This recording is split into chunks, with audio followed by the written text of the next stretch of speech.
Finally, the House is back in session, which means that Adelita Grijalva, who got elected in an Arizona special election to replace her late father 50 days ago, will be sworn in at 4 p.m. on Wednesday, November the 12th, by House Speaker Mike Johnson. Why does that matter? It matters for a lot of reasons, but the biggest one is that Grijalva will become the 218th signer of the discharge petition that will force a vote on the House floor over the release of the Jeffrey Epstein investigation files. This will obviously catapult that issue back into the national spotlight. It is disappeared in many ways because of this government shutdown. Mike Johnson's ridiculous refusal to swear Adelita Grijalva in, although he could have done it weeks and weeks ago. But now it will be inevitable because the way the House works is if you can get 218 members, so a simple majority of the 435 members, if you can get 218 members to sign a discharge petition for anything, but in this case, a discharge petition to release the Epstein files, it forces the House leadership to schedule a vote on that measure. So the way the timing of the House works is most congressional observers are saying beginning of December is when that vote will happen. So after the Thanksgiving break, that vote will happen. But be clear, there will be a House vote on whether or not the full Epstein files should be released. This puts Republicans in a very difficult spot, candidly, because if you remember 2 years ago, every Republican was insisting that the Epstein files showed Democratic wrongdoing and all these big Democrats were going to be implicated and that the Biden Justice Department was hiding all of this information. Well, now most of them are against it because Donald Trump doesn't want them released. But I think that they are going to be in a very tough position. You have to vote on the record, right? You have to go on the record in Congress and say, no, I don't want these files released.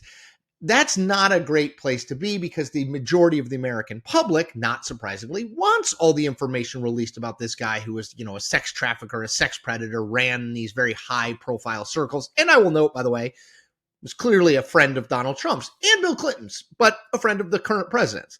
What will happen?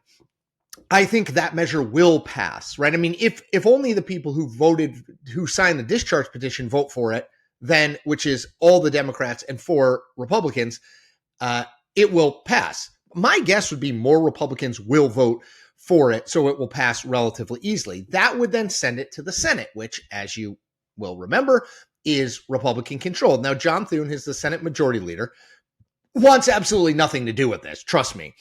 He has said that it's unnecessary to pass something like this because the Justice Department has already released thousands of files, et cetera, et cetera. Now, that's in theory. In practice, we'll see what he does, because if there is a bill sitting there that says release all the Epstein files, John Thune's going to come under real pressure, including from many people in the Republican MAGA base, to do something about it. Now, can it muster enough votes to get it to passage?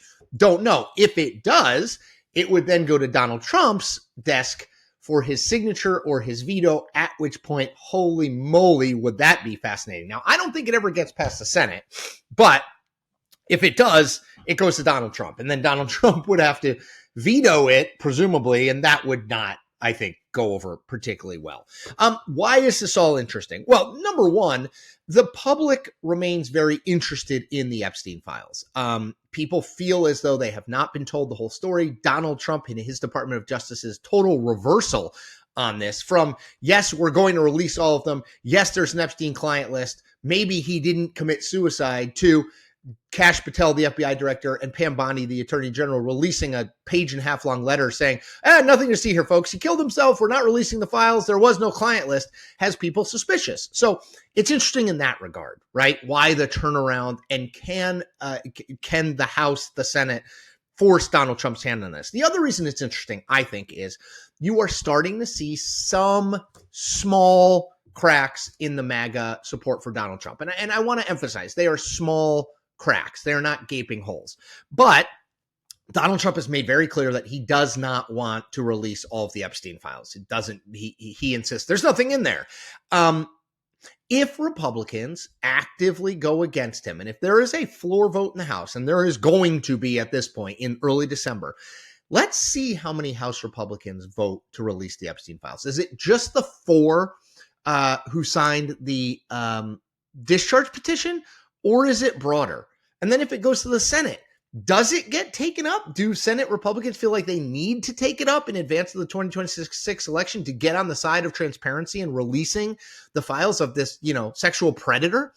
Or is their loyalty to Donald Trump high enough that they shelve it? And then what does the public do in reaction to that? There's just a lot of moving parts here, but the biggest point is the Epstein files are going to come roaring back as a political issue between Thanksgiving and Christmas. And I think the White House hopes, even if there is a House vote, when there is a House vote, that it goes to the Senate, Christmas happens, New Year happens, people forget about it, and we move on. Maybe, but these things have weird lives of their own. I didn't think we would get to this point in the Epstein file release story where there are going to be, with Adelita Grijalva being sworn in, 218 signatures on that discharge petition and a House vote in early December. So I would always say politics can be predictable, but it is often unpredictable. And I think people who say, oh, well, I know how this is going to play out. Did you expect it to get this far? So that's it for me. As always, ask you to do one thing for me every day. Hit that subscribe button. Become a subscriber. You get free content like this every single day in your email inbox or on your YouTube screen. And I continue to grow as an independent news creator. Okay. Thanks, everybody. Take care.